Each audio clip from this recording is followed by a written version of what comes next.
Hey, howdy, and welcome, everybody, to Conscious Embodiment, Astrology and Dreams with Dr. Michael Lennox, May 1st.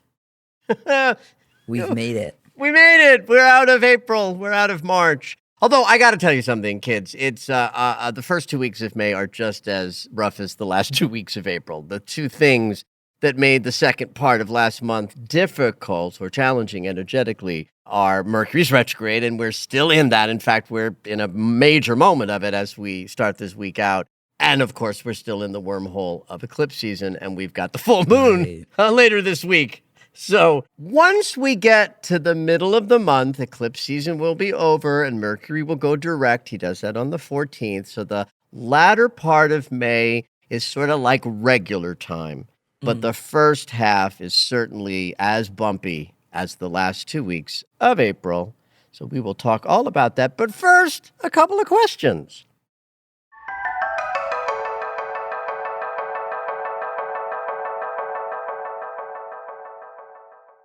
So Sally wrote us with two questions. Sally is coming at us from Spain. I love it. The Alicante province in Spain. That sounds beautiful. I just looked it up, actually, and it's on the water. Ah, beautiful. It is indeed beautiful. We're coming for a visit. Well, Sally asks two questions that are interesting and absolutely worth taking a moment to look at. She writes, I heard that if you are born under a Mercury retrograde, that when he turns around, you are not as affected by the change in energy and events occurring.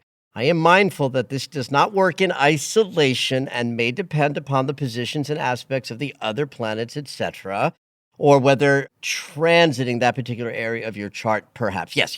So, yes, in fact, when we take our first breath and come into a body, the soup that we enter into is what makes us up. In fact, sometimes, back when I was first sort of discovering how astrology works, and I was also learning all about brain chemistry when I was getting my doctorate in psychology, one of the things that I sort of got was that the brain is very plastic when we're born, right? It's like an empty, floppy disk from... Using an old out. I've dated myself with that reference. But it's an empty plastic space just waiting to create neural pathways based on sensation coming into the body, which at the first breath is like an explosion of embodied sensation that is going to show up as the brain's first neural pathway map. Right? That first breath moment, I'm born. Bam, I'm experiencing my body, the breath, the room, the light, the change in temperature, and where all the planets are a part of that first breath sensation. And so this is not science, kids. This is just me having an imagination and sort of thinking that the neural pathways of that first breath, person to person, is different based on where the planets are. Mm-hmm. So that if Mercury is already backward and you're like sitting in your embodied consciousness, but not yet in the body, you haven't breathed into that body, and you take that first breath and the planet of communication is backward in a retrograde, that's what you know as communication. Mm-hmm. And it is true that if we sit down with anybody in a session, and if we're looking at their chart to understand like how the chart reflects who they are, there are challenges built into anybody who has Mercury retrograde in their natal chart. There's going to be some way that an inhibition or challenge to communication is going to be part of that person's life experience. But when Mercury goes retrograde by transit during that person's life, they are going to experience the energy of communication as it was when they took their first breath. So loosely speaking, it would be like this. Most people bump into the furniture a lot when Mercury goes retrograde, and people with Mercury retrograde in their natal charts will not bump into the furniture as much. A retrograde is a retrograde. Everything does shift and change when Mercury is, in fact, moving backwards. But the person who has that sensibility built into their bodies is going to find themselves much more comfortable than the average bear. But everybody is reworking how they think, communicate, perceive in a Mercury retrograde, no matter what. Now, Sally asked another question, which is not really about astrology, but is interesting to me. What she says was, I follow the NASA space weather and watch the KP index, solar activity, geometric storms, and interplanetary magnetic fields, etc. each day. As I write this, when she wrote this email, we were at a KP8, whatever that is. KP? Okay, here's the key. My body feels severely affected with raging tinnitus, which I don't suffer from, pins and needles in my arms and fingers, and a real lightheadedness. Is this the extreme energy waves moving through us? And would the planet positions and effects be more prominent? Okay, so what she's asking about is, are we impacted energetically when there are solar flares or geomagnetic activity that's unusual that emanates from the sun? We certainly know that this impacts our power grids, and cellular activity and sensitive equipment is impacted when there's large solar flares, because that energy is stuff that we have to acclimate to. It comes our way and then it becomes us and then it passes on from us. So my experience personally is that there's a level of sensitivity to energy that I experience that's just like Sally describes. There's a kind of friction, edginess, pins and needles, headachy experience that once in a while I'll have in my own body, and I'll go, I wonder if, and then I'll go to the websites and see that indeed there's a lot of, geo blah blah activity. Geomagnetic activity in the Earth's atmosphere. There you go. Thank you. Many syllables. So now, as a result of having this experience of sensitivity in my own body, I will validate, Sally, your experience. Me too. I feel that too. Now, the more sophisticated question that she's asking is something I can't really speak to. Like, it's a great question, Sally. Like, does this impact how we experience the transit energies? I don't know. Probably. Energy is energy. The body gets moved by energy in different ways, whether it's the geometry of the shape of the planets where they're at in any given moment, and or this kind of a burst of energy that comes from the sun itself. Sensitivity is sensitivity. So I'm going to guess that, that in a general way, yes, there's some connection to we're going to feel certain things more intensely when we're feeling everything more intensely. I will not answer the question from some authoritative yes or no, because how would I know? I only know that I'm sensitive in that way too. And I think there are lots of people who might be attracted to listening to a podcast about astrology because they're very sensitive energetically, and without cramming your experience up with too much more to be paying attention to. Some days when you're feeling a little squirrely, it might just be because there's intense geomagnetic anomalies in the day's experience. You're not alone. Exactly.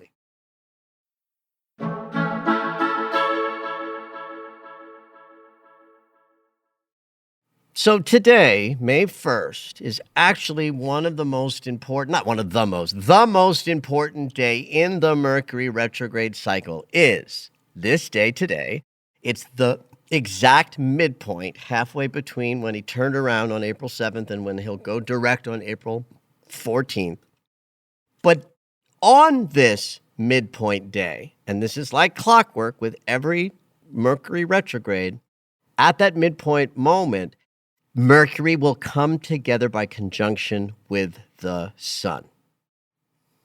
Now, Mercury and the sun are never very far from each other. I don't think Mercury can go much further than 45 degrees either side of the sun in general. From our perspective, they're very close. And archetypally, they are related. Conscious awareness is what the sun offers, and Mercury is how we think about our conscious awareness. Now, these things are not the same thing. One is pure and constant, and one is impure, inconstant, and, subject to all of our filters. The sun holds our conscious awareness. That's what's pure. We just burn bright with a sense of awareness. And it is through Mercury that we perceive the experience that we're having. And when Mercury turns around and goes retrograde, he's visiting the unconscious, where we get to shift our perceptions, change how we communicate, learn and grow by virtue of going through difficult experiences that involve communication. And we come out the other side different as a result.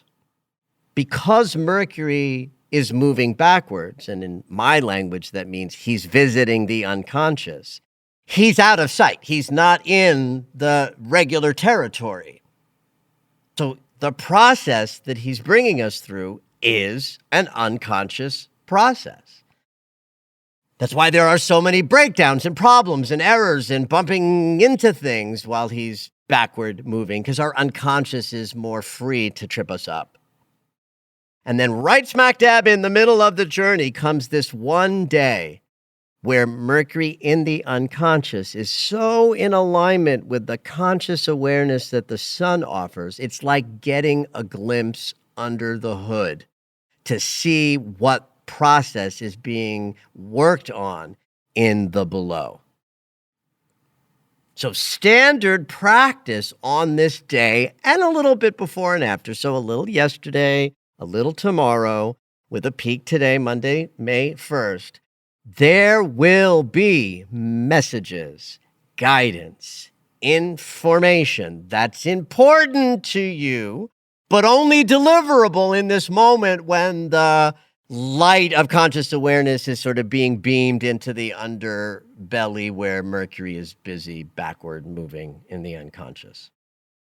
We call this the inferior conjunction because Mercury is inside the space between the Earth and the Sun. If you think of the superior conjunction that happens halfway in between when Mercury is moving free and clear, not in a retrograde, he also does this conjunction with the Sun every few months. But we call that the superior conjunction, where he's on the other side of the Sun. So you can just even use that as a visual image. Mercury on the other side is just like, hey, conscious awareness, hey, communication, here we are in alignment. But when Mercury is in front of the Sun, in between us and conscious awareness, now we get to see, hear, feel, speak into, or be revealed important unconscious material that will help you in the process that you're moving through with your communication and perceptions at this time. So, Is there a practice that you like to do on this day? oh, great question. And really, it's just the practice of noticing, right? This would not be something that I would say, okay, go privately and sort of prepare yourself energetically to meet what's available. That would be where I would have a practice or a ritual or some tools you might pick up. This is just about paying attention. What are you thinking? What are you impulsively saying to others? What are people surprisingly saying to you? You know, Mercury's a trickster, so what we look for in the inferior conjunction isn't the direct conversations that inform us of what we're going through. It's the sideways ways, the happy accidents, the wild synchronicities, the lining up of a thought and a song that comes on your playlist. You know, that this is a moment where you get to look at your synchronicities and say, aha, something's being illuminated or pointed out. In terms of this particular Mercury retrograde, he's in Taurus. So if you know your chart, look to the Taurus house in your chart for an understanding of what area of your consciousness might be asking you for the most sort of evaluation and attention to be paid. But also just think about Taurus as an archetype. Taurus is where we invented our values. Taurus is about we do things because they feel good to us. Taurus is a sign ruled by Venus, so it's a heartfelt sign where love leads. And so Taurus would ask, well, what would love do here? And so if Mercury is our perceptions, a Mercury retrograde in Taurus can help us ground how we are choosing to perceive our lives more in attunement with what we love, what we desire. Now, I'm not talking about changing your life. I'm talking about changing your perspective. You know, we can perceive our lives as shitty, or we can look for the good. And Mercury in Taurus would say, look for the places where love is already rising up. Look for your values to be, to show you where you are ready to receive more in your heart or not, as Mercury's retrograde, showing you where you get constricted, where you lose your heart connection because you're agitated, where you look out at the world and turn on the news and fall prey of seeing the world as only a shitty place where everything is breaking down. Mercury in Taurus says you can actually choose to see the world as a loving place. You just got to look to see where the love is playing because it's out there. So in some ways, how we perceive our world as abundant or not is a Mercury in Taurus concept. And then right when Mercury goes direct in the middle of May, Jupiter, the planet of all manifestation of abundance and prosperity, is going to move into Taurus, where he will spend the next year.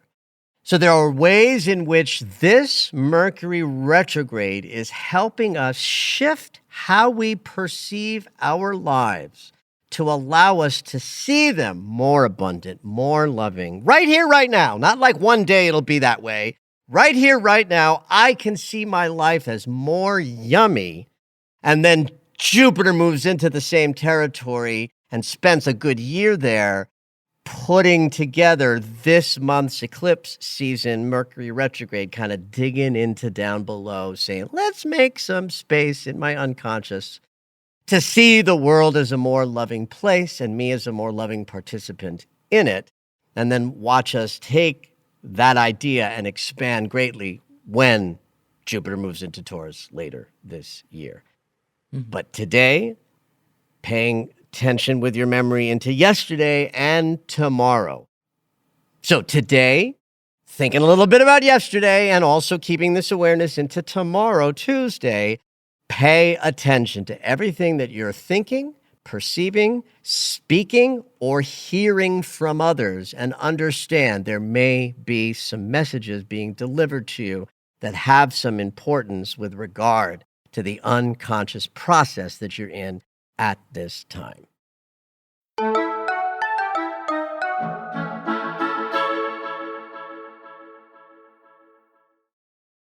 Well, fasten your seatbelts, kids, because it is time for our next eclipse.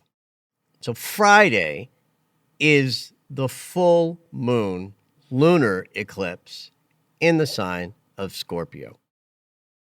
This one's going to be intense, kids. I'm not going to lie to you.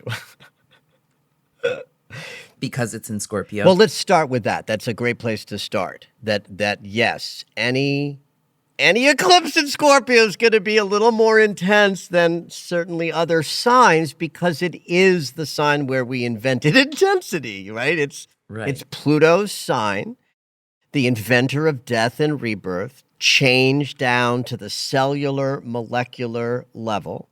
And so, yes, any full moon in Scorpio is going to be more emotionally intense than most other signs. And because it's an eclipse, that, of course, takes it up to an even higher level of intensity. And since we're in a full moon, we are moving through the idea of release and letting things go. And so we can think about that as like, oh, I've got to stop snacking after 7 when I'm not really hungry anymore. And, I just don't need that extra bag of ginger cookies sweetened with dates. Mm-hmm. So I decide to stop using them in a full moon. It's like I can release this bad habit. No, I'm not talking about that. I'm talking about deep releases outside of your control to manage. There's a presence of Uranus in this full moon that's going to make this a rock'em sock'em intense one as well. So that's like number 2. So first, number 1 is, in Scorpio, death and rebirth, lots of intensity, and the real capacity that things we are letting go of in this eclipse really are at the level of like a death and a rebirth. But the sun is only 3 degrees away from Uranus in this full moon. That's very tight conjunction between conscious awareness of, the sun's burning brightly and the idea of things changing at lightning speed. Now, Uranus isn't change that's like a death. That's a Scorpio kind of change.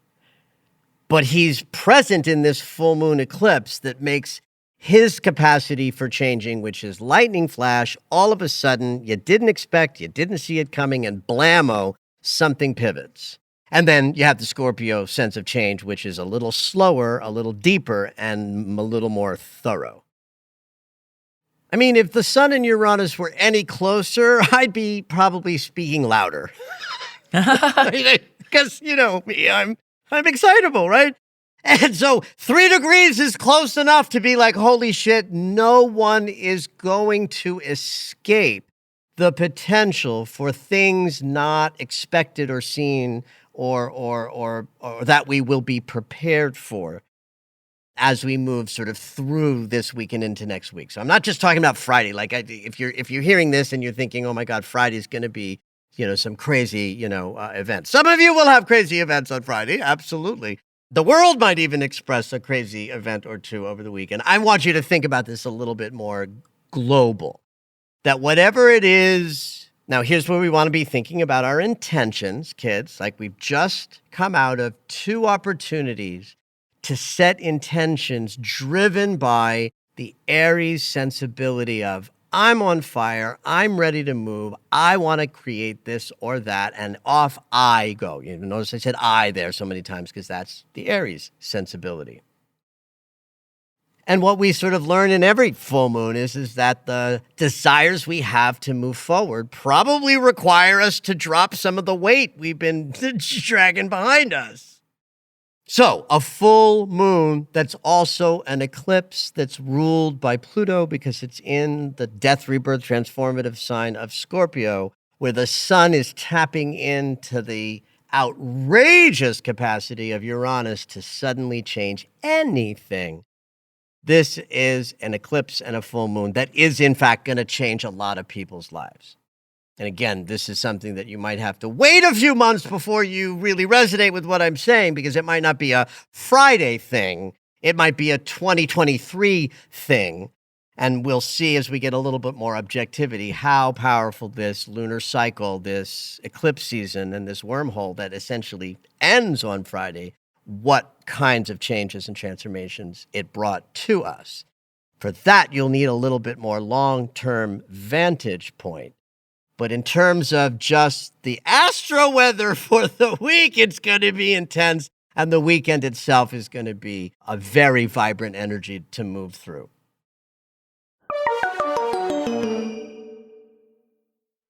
The retrograding Mercury in Taurus is inching towards the north node of the moon in Taurus. So that means that we have a kind of an inner eye glancing towards where we want to go, right? The north node is always about our forward movement.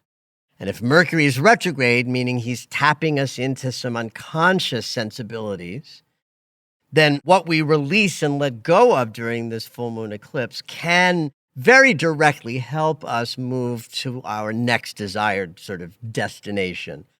And though in a different sign, Jupiter is at the very tail end of Aries, which means he's close enough to the north node in Mercury to impact us this eclipse, experience, has really a tremendous amount of energy for manifestation desires, for getting moving in ways where the universe will support. Oh, you want that? You want cash and prizes? You want more love? You want more, yummy money? All the Taurian sensual delights and joys that we get to have if we align with our lives in a right sort of way, where we're putting something out and receive things in exchange for what we're putting out.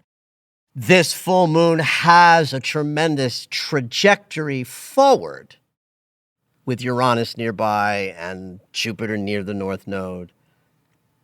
The but is we're also going There has through. to be a but. Well, of course it's a but. Right? It's an eclipse. It's a full moon. Yeah. Picture this. You're a rocket. You're shooting into space with the double thruster energy of 2 Aries new moons behind you. But now it's time for that booster engine to sort of blow up and fall off, drop to the earth as you sail faster. Okay. Now, that's a good and exciting image, yeah? Great. I like that. Yeah. Right. Now imagine that you are the booster rocket itself, attached to the trajectory that will go further. Now your consciousness is you're burning up, you're exploding, you're dying, and you're falling to fiery, tumbly death. That's the energy of this week into this weekend. Okay. And then the value is the beautiful image of the rocket furthering into the desired future. Okay. So I really want you guys to be sitting down, in some deep rumination or looking in the mirror with a confronting kind of, what do I need to finally let go of in order to have the heartfelt life I desire? Woo! I just got emotional saying that because that's how important this moment is. All eclipses heighten what's possible. All full moons allow us to release that which is not, allowing us to move more powerfully forward. This one means business. So, as I like to say, have at it, but more importantly, spend some time Thursday, Friday, Saturday, really leaning into. And you know what these are, kids. If you're listening to this podcast, you've got some awareness of your patterns and the things you're working on. But really lean into what it is you are ready to release at this time, and then just let the intensity of the eclipse do its good work.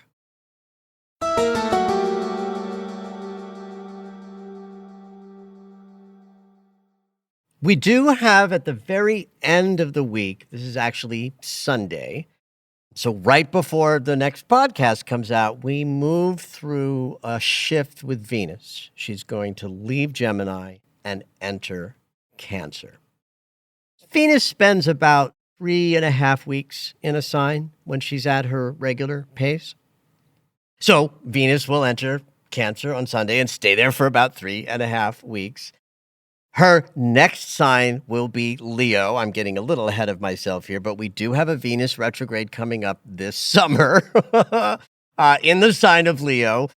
So she doesn't start slowing down yet, but she'll spend a lot more than 3.5 weeks in Leo. And so late this summer, we have a deep, powerful Venusian opportunity. You can look for something out there. I'll be putting together some kind of a masterclass on that when it comes. But in the meantime, we have a shift in how we relate to our emotional body that comes on Sunday. Venus in Gemini is chatty and expressive with words and more sort of intellectually oriented towards describing feelings. It's one of the values of Venus having been in Gemini the last few weeks is we can talk about our feelings more directly because the emotional body planet was in a sign ruled by words. Only now we move into a place where the emotional body is ruled by the moon. So holy moly, feelings will get deeper, more tender, more vulnerable, more cyclical, more moody in a very big way. Your love language will be weeping in the corner. No. No, I'm kidding. The love language might be vulnerable willingness, If there's something to be said about Venus moving into Cancer is that we are going to feel more tender and therefore more inhibited emotionally. Like a desire to protect oneself. But the value in the passage isn't to sit behind a closed wall keeping yourself safe from, emotionally charged circumstances. The value is becoming more comfortable with that vulnerability. That's the value of the passage. sometimes people will confuse that, what Venus represents emotionally versus what the moon represents emotionally. Like I was teaching my class on forgiveness, and I always give everybody their Venus placements in that class because Venus is the emotional body planet, would reflect how someone would move through forgiveness because it's something that lives in their hearts, right? And so someone asked in the class, it's like, wait a minute, I thought the moon had to do with emotions. It's like, nah, the moon has to do with the cycles that come out of the unconscious that makes us moody. But Venus is how we process our emotions. I like that. That's a great description. So the unconscious tells you whether it's a day to be emotional or not, but Venus will be the processor of those emotions. So Venus moving into a sign where she gets what's called her disposition from the ruler of that sign for the next 3.5 weeks, starting this weekend, the disposition that our emotional bodies are going to receive will be from the moon. Okay. And what does the moon do? She's constantly changing. Yes. And so that's part of what we experience emotionally when Venus moves into Cancer is there's more cyclical nature in our feeling experience. There's a great deal more need to protect ourselves when we're tender. I'm not asking you to not protect yourself when you're vulnerable. I am asking you to become more comfortable with your vulnerability as we move through some time with Venus in Cancer. But between the eclipse, Mercury continuing his retrograde, and Venus moving into Cancer, next week promises to be a little bumpy as well. Maybe a little less intensely because eclipse season will be over. And you can dial in a week and hear what we talk about in next week's episode of Conscious Embodiment. Until that time, have at it, everybody. Did you know that Michael has a daily astro alert? If you enjoy hearing the weekly astrology, you might like knowing more about each day. When you subscribe for the daily astro alerts, you'll get an in-depth explanation of the day's astrology sent right to your email. Subscriptions are only $10 a month, or you can purchase the yearly subscription at the reduced price of $100. To subscribe, head over to michaellennox.com.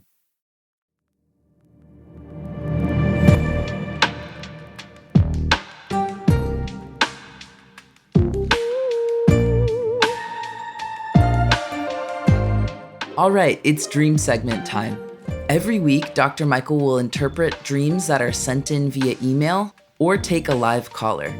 If you would like your dream interpreted on the podcast, you can go ahead and email us at dreams@michaellennox.com.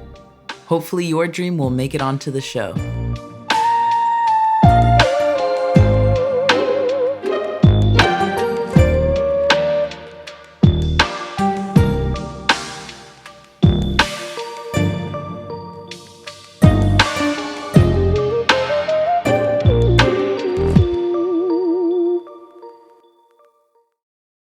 This week, we have a call-in dreamer. We have Kim on the line. Hey, Kim, what you dreaming? Hey, Dr. Lennox, thanks for having me. So this is a dream I've never ever had before, and it was actually quite shocking when I had it. So Ooh, yay. I dreamt about an atomic bomb. Oh, okay. Yes. So in the dream, I am a passenger in a car. My great grandmother is driving, and my mother is in the back seat. Both of them are deceased. And by the way, just as a caveat, my great grandmother never drove, so this is kind of strange. So she's driving, and we're just all sort of looking out the window. We're going, in my mind, I think we're going to pick up my children at school. And in the distance, I'm looking ahead and I see a mushroom cloud. And then I see several more. There's just sort of a succession of these clouds. And I said, "Do you guys see that?" I sort of turned to my family, my great grandmother, my mother. And they're not really responding, but I know something bad is about to happen because I sort of have the sense that there's going to be that heat and that wave that you would see like in a movie. So I turn to them, I say, "I love you." I turn away from the cloud. I sort of reach over to my great grandmother and I look at her and she's just sort of staring out sort of proudly and very just bravely forward as we're driving, and I turn away and hide my face. And in my mind, I'm also thinking, wow, I'm so sad because my children are ahead of me and that they're going to feel this blast before me. Like I'm not going to be there for them. And that's the last thought I have. And then I feel the warmth. I see, sort of feel that light go through me. And then I realize I didn't die. I survived. Yep. And everyone in the car survived. So I turn around and look out the window, and there's no devastation. There's just normal activity, people walking along the street, cars driving.